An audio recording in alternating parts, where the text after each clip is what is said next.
Sabe aquela tensão na hora de subir um site novo? Aquele medinho de quebrar alguma coisa no processo manual? Pois é. Hoje, a gente vai ver como deixar todo esse estresse para trás automatizando o deploy com GitHub Actions. A ideia é que seja rápido, seguro e, olha, que a gente consiga dormir em paz à noite. Vamos nessa?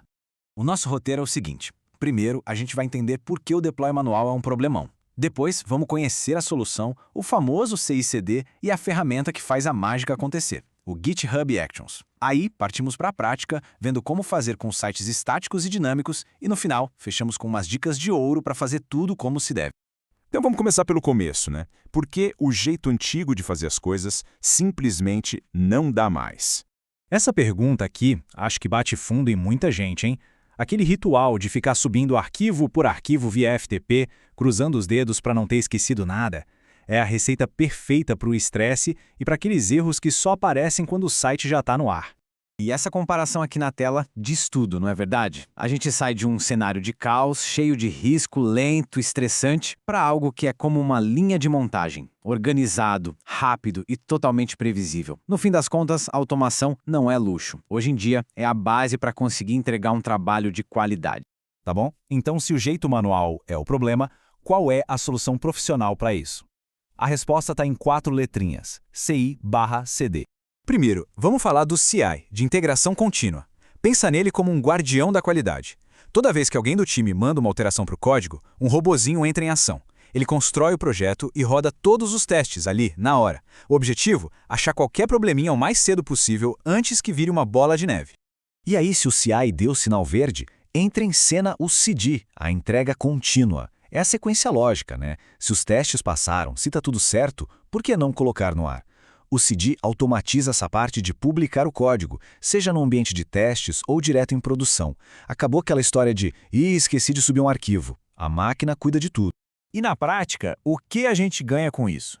Primeiro, muito menos erros, porque os testes automatizados não deixam passar nada. Segundo, a velocidade do deploy aumenta drasticamente, afinal, é tudo automático. E o resultado disso tudo? Confiança.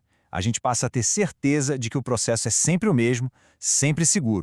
Ok, a teoria é ótima, mas e a ferramenta para fazer isso? É aqui que o GitHub Actions entra. E a grande sacada dele é que ele já mora dentro do GitHub, exatamente onde o nosso código já está. Não precisa contratar outro serviço, não precisa integrar nada. Tá tudo em casa.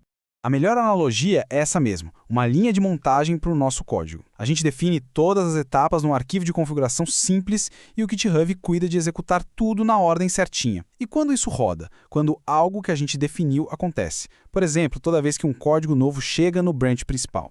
Para entender como funciona, é só pensar nesses bloquinhos. O workflow é o processo todo, do início ao fim. Ele é feito de um ou mais jobs, que são conjuntos de tarefas. Cada job, por sua vez, é uma sequência de steps, que são os passinhos individuais, e esses passinhos geralmente usam as actions, que são como peças de Lego, scripts prontos que fazem o trabalho pesado para a gente. Chega de teoria, né? Vamos para a prática. E vamos começar com o cenário mais comum de todos. Fazer o deploy de um site estático, aquele só com HTML, CSS e JavaScript. E o processo é bem mais simples do que parece. Basicamente, a gente cria um arquivo de configuração na pasta certa do projeto. Nele, a gente diz quando o processo deve rodar. Por exemplo, toda vez que tiver um push no branch main. E por fim, a gente diz o que ele deve fazer, que nesse caso é usar uma action pronta para publicar o site no GitHub Pages. É literalmente dar uma receita de bolo para o GitHub seguir. Certo, então vamos espiar como é esse arquivo YAML. A primeira parte super importante é essa aqui, a seção On. É aqui que a gente define o gatilho, ou seja, quando a automação vai rodar. Nesse exemplo, a gente está falando para o GitHub, fica de olho aí, sempre que alguém mandar um push para o branch main, é para rodar esse workflow. Simples assim. Agora a gente vai para a seção Steps, que define o que o workflow faz. O primeiro passo, esse Actions/Checkout, é essencial. Ele basicamente fala para o robozinho do GitHub, primeiro, baixa a última versão do código para eu poder trabalhar. Com o código em mãos, o segundo passo entra em jogo. Ele é uma action que pega os arquivos do nosso site e de fato publica no GitHub Pages, deixando o site no ar. Beleza, para um site simples parece tranquilo. Mas e se o projeto for mais complexo? Com um back-end, banco de dados, um app Node.js, por exemplo. Será que a lógica muda muito? Vamos ver. A lógica principal continua a mesma, mas a execução tem uma pequena diferença. Em vez de usar só actions prontas, a gente pode rodar comandos direto no terminal, usando a palavrinha run. Nesse exemplo aqui, a gente está fazendo deploy para a Vercel. O primeiro comando instala a ferramenta da Vercel, e o segundo roda um deploy de verdade, usando um token secreto para provar que a gente tem permissão. E essa é a pergunta de 1 milhão de gerais, né? É óbvio que a gente não pode deixar senhas e tokens de API jogados no meio do código. Então, qual é o jeito certo e seguro de lidar com isso? A resposta está numa funcionalidade do próprio GitHub chamada Secrets. O processo é simples e super seguro.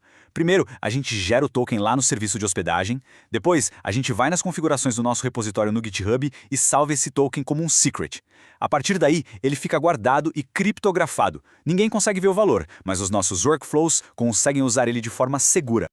Agora que a gente já sabe o como, vamos conversar sobre como fazer isso do jeito certo, do jeito que os profissionais fazem. O pulo do gato aqui é ir além de simplesmente jogar o código em produção. É sobre construir um processo de qualidade. Isso quer dizer, por exemplo, adicionar testes automáticos para ter certeza que nada quebrou, ter ambientes separados para desenvolvimento e produção, configurar um aviso para quando alguma coisa der errado e até usar cache para fazer tudo rodar mais rápido. Juntando essas peças, a gente transforma um script simples num pipeline de CI/CD profissional de verdade. E essa frase resume perfeitamente o espírito da coisa. O grande objetivo é diminuir erro humano e entregar valor mais rápido. Isso libera o time de desenvolvimento para focar no que realmente importa, criar coisas novas e resolver problemas. E com isso, a gente fecha o nosso papo. A automação libera um tempo e uma energia mental que são preciosos. A pergunta na cabeça do time deixa de ser como a gente vai colocar isso no ar sem quebrar nada e passa a ser qual a próxima coisa incrível que a gente vai construir. Fica aí a reflexão. Espero que tenha ajudado a clarear as ideias. Até a próxima!